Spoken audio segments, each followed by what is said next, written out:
Cukup lama bang ya, 3 bulan. Cukup lama. Abang di mana bang tuh 3 bulan? Ya orang nggak ada yang tahu lah. Nggak tahu. Pemirsa YouTube yang saya hormati dan berbahagia, ini bincang-bincang saya dengan Bapak Dr. Randus Anas Yusuf, sahabat sekaligus guru saya yang banyak sekali membantu kepolisian selama ini dan sampai detik ini.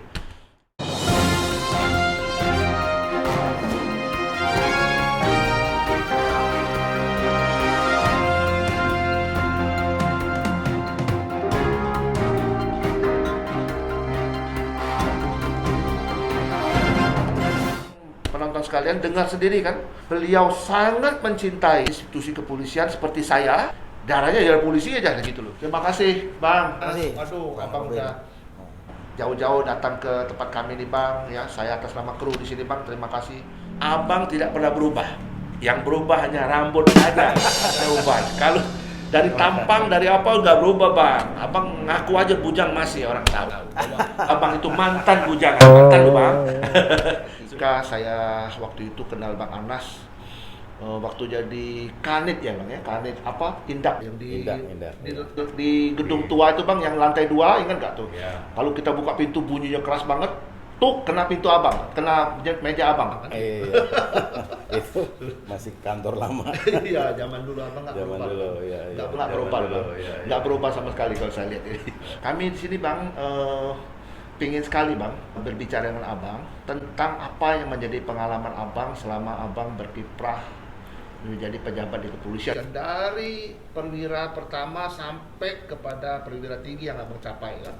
Bang Anas Yusuf ini berkarya ya waktu itu di wilayah bang ya, Kapolres Kendal bang ya, Kendal, terus abang jadi Kapolres Pekalongan. Dari situ abang juga pernah menjabat di Direktur Kriminal Umum Polda Bali bang ya. Yang waktu abang pernah undang saya ingat Iya, apa? iya. Abang ngajak saya makan ikan gede banget itu.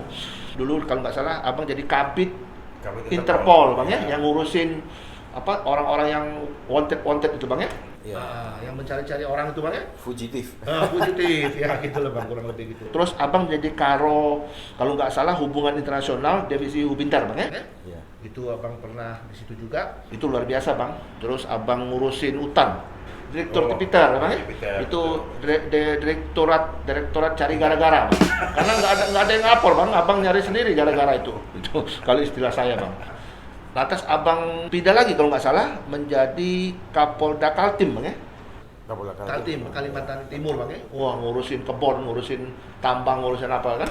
Saya kenal juga abang waktu itu cukup lama ya bang ya. Terus menjadi jabatan yang sangat strategis bang dalam penegakan hukum. Wakabares bang ya. Wakabares gitu. Itu tahun berapa bang? Tahun berapa tuh ya? 2000. Oh, cukup lama bang ya. 2013 atau 12 lah sekitar. Gitu bang ya, abang jadi Wakabar kan. Lantas dari situ bang, abang kalau nggak salah dipercaya oleh pimpinan Polri menjadi Kepala Kepolisian Daerah di Jatim bang ya. Di Jatim. Surabaya bang ya. Abang berkarya di situ, wah luar biasa bang. Jatim itu kan terluas, provinsi terluas ya. Itu abang pimpin di sana. Nah ini yang menurut saya ini penting bang, karena abang waktu itu jadi gubernur Akademi Kepolisian bang ya, di Semarang.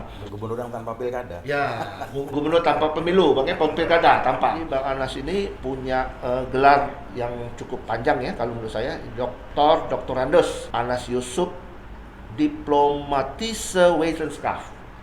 Dan juga sarjana hukum, magister hukum, dan juga magister manajemen. Benar bang ya? Nah, jadi kepanjangan manggilnya, jadi saya manggilnya Bang Anas aja dah. Ayo, lebih enak. Nah bang, apa yang kira-kira menurut abang yang berkesan, yang abang tangani bang? Adik-adik kita, para pemirsa kita ini mau dengar pengalaman-pengalaman abang sebagai polisi bang ya. Sekarang mantan polisi, silakan bang. Ini susah nih pertanyaannya ini. Karena mau mulai dari mana? tapi jangan bikin susah lah bang. Hidup kita sudah susah bang. Betul. Silakan Jadi terima kasih nih Pak Robin. Bang Robin aja lah kita ya, sama ya. Bang Robin. Kita udah kenal berapa puluh tahun bang. Saya kenal baik dengan beliau sejak pangkat mayor ya. Iya, kalau nggak salah. kompol ya. Kompol zaman itu. Mungkin kalau saya amati ya dari praktisi yang bergerak di bidang hukum ya, termasuk akademisi dan sebagainya. Mungkin hanya Bang Robin nih di Indonesia sebagai legal audit ya. Ya. Forensik. Forensik. Nah, itu yang mungkin baru satu-satunya nih Kak saya Iya, lihat. iya, iya, betul. Mungkin nggak ada lagi ya. Iya. Saya yakin manfaatnya banyak dalam rangka untuk penegakan hukum. Karena Iya, Bang. tentunya saya sangat bangga lah selama ini, dan saya juga banyak dibantu sama Bang Robin. Ya, terima kasih Bang, terima kasih.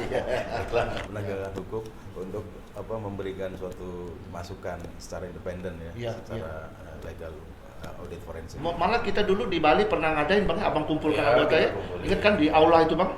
Bapak masih ingat Ya, ya? paham lah. Ya, ya, ya. Jadi kita harus terbuka di dalam Iya. menyidik. Kembali pertanyaan tadi Bang Robin, bingung kita akan memulai dari mana ya. Tapi gini, poinnya bahwa dimanapun saya bertugas, saya enjoy aja. Saya enjoy aja dan ingin berbuat yang terbaik. Karena apa? Ya contoh, kita tahu bahwa kepolisian ini kan lembaga yang boleh dikatakan masyarakat itu antara suka dan tidak suka. Saya rasa tidak hanya di Indonesia, secara universal seperti itu. Ya semua tergantung dari budaya masyarakat ya. Kalau di Jepang lah, kebetulan saya lama di dunia Interpol ya, jadi kerja sama kepolisian internasional. Di Jepang itu pernah kita ke sana, kepala kepolisiannya menyampaikan dalam setahun polisi menembak peringatan hanya sekali. Itu kan sangat luar biasa. Nah, kalau kita kembali kepada kita di Indonesia, kira-kira bisa nggak seperti itu? Kan sangat tidak mungkin. Semua tergantung dari masyarakatnya, kesadaran masyarakat. Society-nya Bang ya? Ya, society-nya. Ya, society-nya pengaruhnya luar biasa. Ya, kita semua tahu lah bahwa dalam penegakan hukum kan banyak faktor yang mempengaruhi kan. Ya salah satunya bagaimana sih masyarakat itu sendiri. Ya. Katanya guru besar kita kan ngomongnya begitu, bahwa hukum diterapkan bukan dalam masyarakat yang mati, tapi yang hidup. dinamis, yang hidup kan gitu. Iya. Bahkan kan sekarang udah banyak sekali ada teori-teori hukum progresif. Iya. Ada lagi restoratif justice, macam-macam lah sekarang. Iya. Tapi memang itu saya rasa benar bahwa hukum kan tidak bisa diterapkan dalam dunia yang yang kosong kan, jadi harus dinamis. Kembali tadi pengalaman Bang. Ya semua di wilayah, baik di waktu saya zaman Kapolres, kemudian 2 kali saya Kapolres, ya semua kembali wilayah kan beda-beda. Ya, tentunya poinnya di situ kita harus memahami bagaimana kultur di situ, masyarakat di situ. Oh, kultur, kembali ke kultur Bang ya? Kembali kepada kultur. Bagaimana budaya kita, Bang ya? Ya karena kelemahan yang saya alami ya, komunikasi kita ini kurang begitu bagus. Public speaking kita kepada masyarakat itu saya rasa masih perlu dibenahi ya. Dimaksimalkan Bang ya? Dimaksimalkan ya. Implementasinya pada saat ada masyarakat yang mengadu, nah, itu kadang-kadang ya tidak diberikan posisi yang sebenarnya gitu ya. Ya mungkin banyak sih faktor yang mempengaruhi ya. Yang bersangkutan mungkin petugas yang ada di situ, ya mungkin di keluarganya sedang ribut, bisa saja. Stres juga bisa saja. Tapi itu kembali lagi bahwa komunikasi menurut saya adalah senjatanya polisi. Yang menarik Bang, Abang ini kan dulu pernah kalau nggak salah Kubintar apa di mana itu Bang? Ada petualangan yang luar biasa menurut saya Bang. Dan saya menyaksikan sendiri tuh, ya Abang melakukan perjalanan untuk mengejar fugitif. Oh. Nah itu Abang mesti cerita itu Bang, penting Ya. itu. Abang kalau nggak salah sama Bang Fadil ya? Oh ya Fadil ikut. Ya, Abang Fadil kan? Wah luar biasa tuh Abang kita tuh. Ya dengan tim kita lah. Nah gitu kan, ikut kan? Nah Ya. itu Bang, tolong cerita dong Bang. Menurut saya itu sangat fundamental Bang itu. Silakan Bang. Memang itu gini, sebenarnya kuncinya adalah kita fokus. Pada saat kita mendapat tugas itu, ya memang dituntut silent, dituntut tidak ada pun orang yang tahu. Ya, karena memang ya pekerjaan penyelidikan sebenarnya harusnya seperti itu. Operasi senyap. Operasi senyap. Oh. Yang tahu orang-orang tertentu saja, Iya. ya, yang memang harus bisa menjaga kerahasiaan. Kita juga butuh IT ya. Nah Bang, ngomong IT Bang. Waktu zaman itu saja IT-nya sudah bagaimana Abang rasakan? Kan Abang banyak dibantu sama IT kan? Iya. 10 years ago bang, udah kayak gitu hebat bang. Abang ceritakan bang, sampai abang tuh berhasil. Wah itu bener-bener bang, kayak cerita ini bang, cerita film bang. Abang bawa itu, wah pakai pesawat pribadi lagi. Jadi itu luar biasa nih abang, dari mana pesawat itu? Gini, Ya. semua itu memang IT ya, karena kita kan, ya kebetulan saya pernah belajar lah di negara lain ya, mendatakan seseorang. Jadi seseorang, ya misalnya Bang Robin nih, Ya. kita akan tahu Bang Robin nih, Ya. kita datakan betul-betul keluarganya, istrinya, anaknya, hobinya, temannya siapa, kebiasaan sehari-hari seperti apa, semua kita datakan. Dipetakan semua bang ya? Kita petakan, kalau Oke. istilah kita petakan. Heeh. Nah, habis itu kan mulailah kita memulai kira-kira mana yang lebih intent. Yes. Nah, kita mulailah dari situ. Nah, termasuk komunikasi. Ya, Yes. zaman itu kan komunikasi yang sangat bisa membantu. Ya, alhamdulillah kita punya alat ya yang cukup bagus sampai dengan hari ini. Membangun Polri itu juga salah satunya adalah teknologi. Oh gitu bang ya? Teknologi harus. Nah, sampai dengan hari ini kita belum memiliki standar teknologi. Oh bukan ada bang di Mabes Polri kita bang? Punya Apa kita. siber bang? Siber. Tapi menurut saya mesti ditingkatkan jadi badan bang ya? Nah, maksudnya begini, bukan begitu. Maksudnya begini, bahwa setiap artinya begini, kepolisian kan sampai tingkat polsek. Yes. Ya. Artinya tugas polsek sampai dengan tugas Polres, Polres sampai tingkat Mabes kan pasti beda. Iya. Ya. Artinya mereka tuh butuh equipment, butuh alat untuk melakukan pekerjaannya dia sesuai dengan karakteristik daerah itu. Nah, ini yang perlu kita buat. Contoh begini nih, sebelum saya lanjutkan bang, saya pernah nanganin kasus dulu zaman apa peristiwa itu tuh Trisakti dan apa tuh yang di apa namanya 98 bang? di Semanggi ya, iya Semanggi, penembakan itu kita kan melakukan uji forensik. Persoalan ini kaitan dengan standar tadi. Waktu itu kan kita mencoba melakukan uji balistik senjata mana yang ditembakkan. Karena kita tidak melakukan penyitaan. Kalau kita bicara pada KUHP, kan kita harus melakukan penyitaan, penggeledahan dan penyitaan kan begitu. Tapi ini kan langsung diberikan, ya, langsung diberikan dari instansi itu untuk dilakukan uji forensik. Ya nggak akan mungkin ketemu. Poinnya adalah butuh standar teknologi. Ya. Bang, ngomong IT bang ya, tadi saya tertarik lagi bang. Jadi saya kembali lagi ke, saya ini balik mau cari pengalaman karena YouTubernya pernah denger nih. Iya. Nah, kan abang kan dibantu IT bang. Nah, saat-saat yang bagaimana bang, yang poin yang paling abang rasakan, wah ini IT benar-benar membantu. Waktu nangkep orang itu bang, bawa ke Indonesia tuh. Momen apa bang? Momen mungkin dia di imigrasi, momen apa? Nah itu yang saya, abang sampaikan secara tegas bang. Jadi momennya kembali lagi pembicaraan, komunikasi. Komunikasi bang. Iya, jadi Nah, waktu orang fugitif itu datang, Iya. abang bisa, wah orangnya pasti di sini, orang ya kita kesini, gitu maksud saya. oh iya gitu. Jadi Teknologi apa bang itu? iya makanya tadi begitu kita petakan tadi, Iya. kita mengerucut dari berbagai variabel yang ada, Iya. akhirnya kita mengerucut pada komunikasi. Yes. Kita lebih intent mendengarkan, Iya. ya kita melakukan intercept, menyadap. Iya menyadap bang ya. Untuk beberapa kali pembicaraan, akhirnya kan lama-lama tahu. Dari sekian lama, waktu itu kita hampir 3 bulan lah melakukan. Cukup lama bang ya, Cukup 3 lama, bulan. cukup lama. Abang di mana bang tuh 3 bulan? Ya orang ada yang tahu lah. Nggak tahu. Berarti kalau istilah HP itu roaming. 3 bulan bang ya? 3 bulan. Aduh Jadi bang kita berat kemana, bang. Aduh, kita Bang, berat, kemana ke ya awalnya kan orang ramai di Singapura. Ya, Ya. kita ke sana. Kita cukup lama juga. Saya kebetulan hubungan baik lah dengan kalau di sini Polisi. mungkin kalau di sini BIN-nya kali ya. BIN-nya Di sana Singapura, ya. Internal Security Act, ada karena undang-undang Internal Security Act. Di sana kita ketemu, dia menyampaikan ya dulu pernah di sini, dia bilang gitu. Tapi Oh jadi bang bertahap itu bang ya? ya kita kemana-mana, ya, Oh. kita berbagai negara. Akhirnya Di- yakin, das. Ya begitu kan sempat muncul beberapa kali ya, muncul beberapa kali komunikasi. Sampai pernah dia komunikasi dengan waktu itu baru muncul Skype. Oh start. Ya Skype. Skype kan harus pakai iPhone, selain iPhone nggak bisa. Iya, Bang, betul. Nah, jadi agak sulit itu di Dilacak. bisa, tapi bicara antar Skype itu kan pasti ada provider terkait dengan Yes. provider. Begitu provider kadang-kadang IP address ini bisa, misalnya saya dari Amerika lah. Ya. Tapi kalau mungkin Amerika sih oke ya. Mungkin negara-negara yang dalam tanda kutip Pihak ketiga. high risk country. Ya, negara Itu ketiga. Ya. kadang-kadang agak susah. Amerika Latin. Iya lah, Oh. misalnya bisa saya kontak dari ini dari negara itu, saya kontak Bang Robin. Mungkin IP-nya bisa lebih dari satu.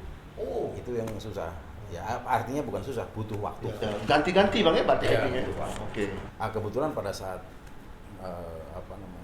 call yang terakhir itu menggunakan nomor asli negara itu, sehingga kita tahu langsung. Oh, jadi dari kode negara. Ya itu. Tapi kita harus juga verifikasi. Iya. Apa bener nggak itu? Jangan-jangan Gitu. orang lain lagi.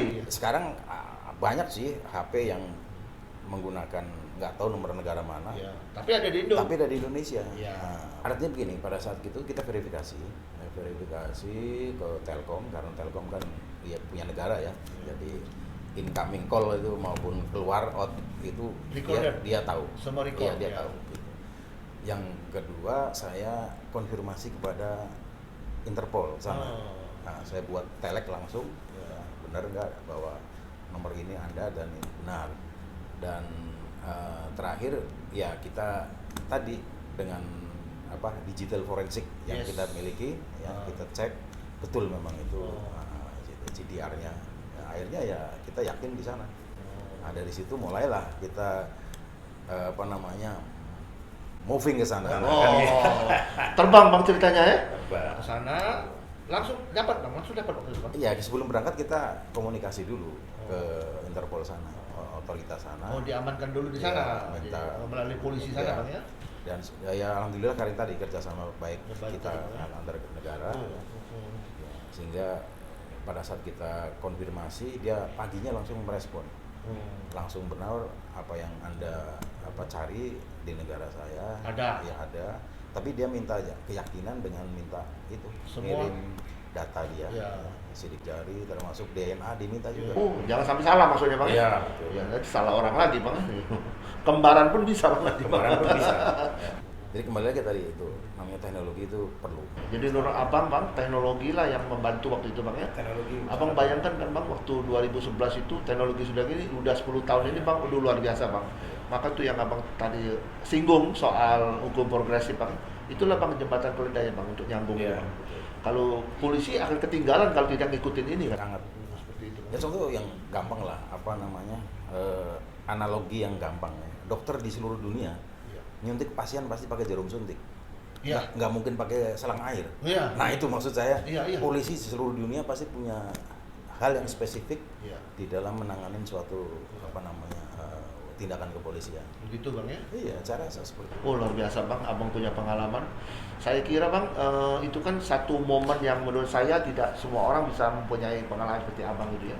Artinya Bang, Abang itu sudah memberikan contoh lah bahwa nih kita menggunakan teknologi kita bisa nyari fugitif sampai ke ujung-ujung sana gitu loh Bang ya. Sejauh itu kan terbang berapa jam Bang? Terbang non-stop? Stop dong? Waktu itu transit 9 negara ya. 9 negara Bang? 9 kali stop dong? Ya karena kan pakai pesawat kecil. Oh iya. Jadi harus refueling ya. Refueling ya. Refueling itu Bang ya, untuk supaya isi faktur Bang. Ya, dan kenapa waktu saya milih pakai pesawat private jet? Karena kalau menggunakan pesawat umum kita harus izin ke negara itu. Pada saat transit. Oh gitu. Kalau private nggak perlu Bang? Kalau private kita kan tidak turun. Kita di dalam pesawat. Iya. Berarti kita tidak keluar ke yurisdiksi negara dia. Jadi free Bang ya.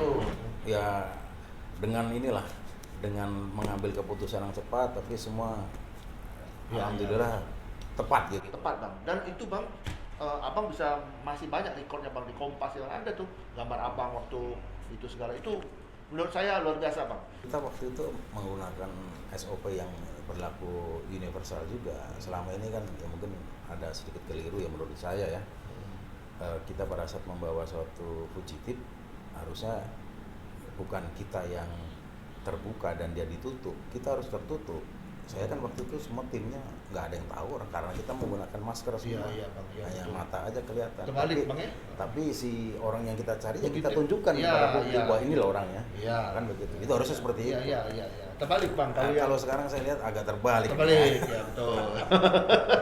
Tapi ya itu memang prakteknya seperti itu bang. Abang kan sudah purna nih di polisian, sudah mengabdi berapa tahun bang? Total pengabdian di polisi? 33 ya. 33 tahun bang, itu nggak short itu panjang bang ya.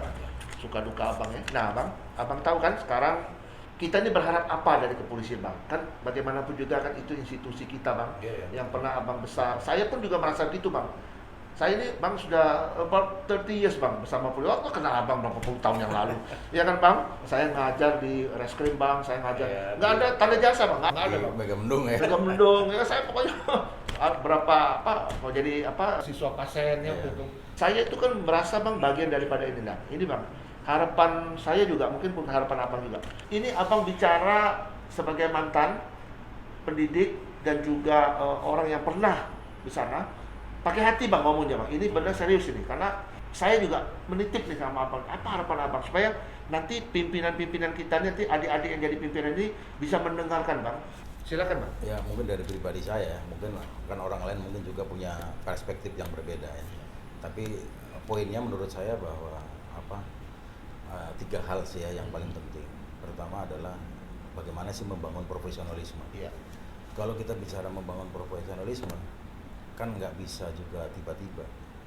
Pasti berawal dari lembaga pendidikan. Ya kan? Pasti berawal dari lembaga pendidikan. Itu wadahnya bang ya? Iya, wadahnya. Ya misalnya nih lah, kebetulan saya mantan gubernur Akpol ya. Artinya perwira-perwira polisi yang memimpin kepolisian ini kan rata-rata dari Akpol. Ya. Tapi kan jenjangnya memang panjang. Basically di Akpol. Sebentar bang, sebentar, abang belum jelas itu bang. Iya. Saya jadi ingat nih, kalau nggak salah saya dengar kabar nih bang, nggak tahu zaman siapa nih, zaman abang bukan ini. Akreditasinya jadi A itu bang. Ya, zaman saya melakukan Betul bang, itu karena itu ada bang ya? ada. Kalau nggak salah prodinya bang. Prodi akreditasi A dan kelembagaan juga. Wah bang, itu luar biasa bang. Ya semua perguruan tinggi kan yang dicari itu. Iya bang, apa betul. Namanya? Prestis ya. Iya prestis. Ya memang itu tujuannya kan itu. Ya. Ya, bang. Nah, terus lanjut bang. Ya itu tadi dari bahwa di situ yang perlu kita benahi. Ada kalau di lembaga pendidikan kita kan tunduk juga kepada undang-undang pendidikan tinggi ya, dan juga tunduk kepada peraturan Kapolri tentang sistem pendidikan di kepolisian. Artinya pendidikan tinggi ya, Sisdiknas dengan kita tetap selaras ya, selaras. Ada kan komponen pendidikan ya, ada 10 komponen pendidikan ya. Salah satunya lah contoh misalnya salah satu yang di situ adalah tenaga pendidik ya. Tenaga pendidik ini kan dari berbagai background ya, latar belakang background. Persoalannya banyak juga tenaga pendidik yang ditempatkan di situ merasa kayak dibuang. Oh. Itu persoalan. Oh begitu bang ya? Ada juga anggota polisian yang memang ingin berprofesi sebagai dosen. Ya. Di situ perlu dikasih wadah. Ya, saya pernah juga mengajukan lah waktu itu kepada Kalemdikpol ya. Zaman Kalemdikpol masih Pak Saparudin, Pak Mugiarto. Ya. Saya sempat artinya bisa diwadahi. Misalnya begini, kan seperti di perguruan tinggi kan semua rata-rata pengen jadi guru besar, kan begitu. Pengen jadi profesor kan begitu. Itu kan pengabdian. Dari mulai pembantu rektor, kepala dan seterusnya. Ini kan jabatan fungsional. Nah, maksud saya di lembaga Polri juga begitu ya, supaya juga tidak mengambil ini juga ruang yang ada struktur di Polri ya kan.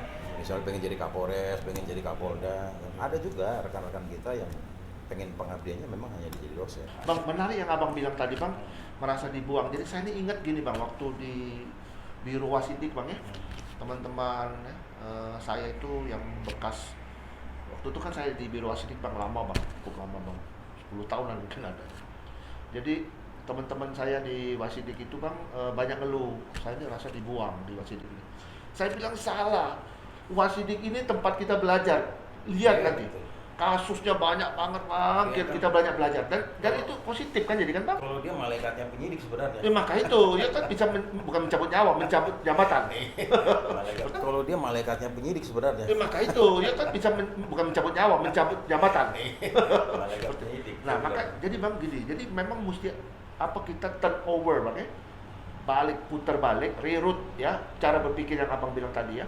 Di pendidikan dirasa dibuang apa segala itu salah menurut saya bang. Salah, jelek saja. Saya ngomong begini pada saat saya kebetulan diberikan amanah di situ, diberikan tugas di situ, saya ngomong kalau kalian ada yang merasa dibuang, tunjuk jari akan saya pindahkan. Anda minta di mana akan saya usulkan. Tapi semua tergantung Mabes Polri. Saya bilang begitu. Jadi di sini Anda harus bangga sebagai pendidik. Yes. Karena di sini akan memberikan melahirkan apa generasi Polri. Iya. Ya, mau hijau, mau putih, mau hitam tergantung kita. Iya, kita mewarai betul bang, adik-adik bang. Apalagi motonya kan selalu ingin menuju pada world class organization. Iya, berkelas. Ya, itu kan sulit, ya sulit. Waktu itu berapa angkatan bang abang mimpin tuh? Saya sampai 3 angkatan ya. 3 bang ya, 3 angkatan itu putar itu bang ya. Nah, itu terus itu tadi apa namanya kan kebetulan ada akreditasi, terus kita juga kan masih sementara ini nggak tahu sampai kapan ada pendidikan yang bersama dengan TNI di Magelang. Oh, maksudnya gabung bang? Gabung ya. Ya, zaman saya dulu seperti itu juga. Zaman saya dulu kalau nggak salah 7 bulan apa 11 bulan lupa saya. Menurut saya pribadi ya, bisa dianggap tidak tepat, bisa dianggap tepat. Itu tergantung menilainya dari mana dulu. Kalau menurut saya pribadi ya harusnya digodok di polisi saja. Ya, karena kalau sudah ya ibarat bayi baru lahir terus di perlakukan seperti awalnya seperti itu, dia akan melekat. Proses sosialisasi, proses internalisasi, dia akan melekat pada saat dia pertama kali. Walaupun mungkin hanya 3 bulan ya. Sekarang kan 3 bulan. Tapi menurut saya ya mungkin kurang tepat. Tapi ya itu semua tergantung kebijakan pimpinan lah, kebijakan pimpinan. Ya katanya memang harus tetap dilakukan dalam rangka untuk soliditas TNI Polri. Ya mungkin ya sangat masuk akal juga ya, sangat masuk akal. Jadi harapan abang seperti itulah ya, kurang lebih gitu ya. Plus minus lah menurut saya.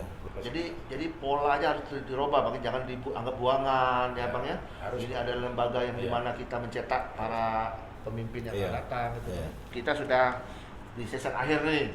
Nah ini penting bang, ini pesan dan kesan kata orang bilang kan. Kalau diskusi saya polisi, saya kadang-kadang bisa seminggu tuh nggak selesai. Nah sekarang kan penonton ini beragam bang.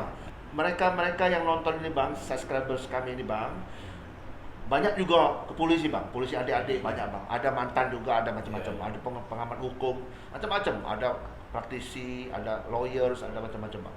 Nah abang kasih dong pesan-pesan buat penonton YouTube kita nih bang. Jadi statement penutup, closing statement, mantap kan bang? Silakan bang Anas. Yang jelas begini, menurut saya ya kita kebetulan sampai dengan hari ini tentunya saya kan dibesarkan di kepolisian. Ya saya sangat mencintai bang ya? Sangat mencintai dan sama bang, sama saya bang. Aduh, kita ini sama berarti bang. Dan ingin ke depan lebih baik. Itu yang paling penting, paling dasar. Ya tentunya itu pekerjaan pimpinan Polri lah ya, dengan secara bertahap ini kan gitu. Untuk memperbaiki kepolisian paling tidak ya semua yang diperbaiki kan memang sangat luas ya, sangat benar-benar pekerjaan berat sih sebenarnya. Tapi saya yakin dengan keuletan, kemudian keinginan yang kuat dari pimpinan termasuk di seluruh, dan saya yakin seluruh anggota kepolisian ingin polisinya semakin baik. Jadi penyidik ini sebenarnya sulit sebenarnya ya, dan tidak tiba-tiba.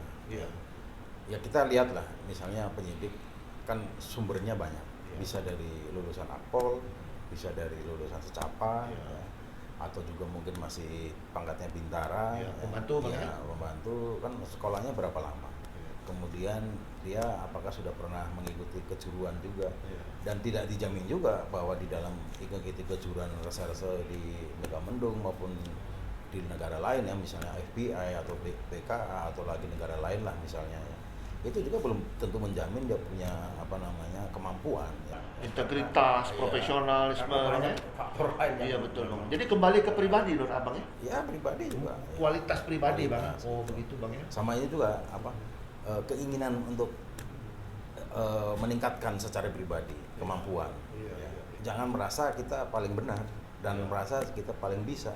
Kita harus tetap terus Iya. mengasah pribadi masing-masing. Setuju bang ya. Harapan abang ke depan begitu bang. Terima kasih bang Anas. kasih. Waduh abang udah jauh-jauh datang ke tempat kami nih bang ya. Saya atas nama kru di sini bang. Terima kasih.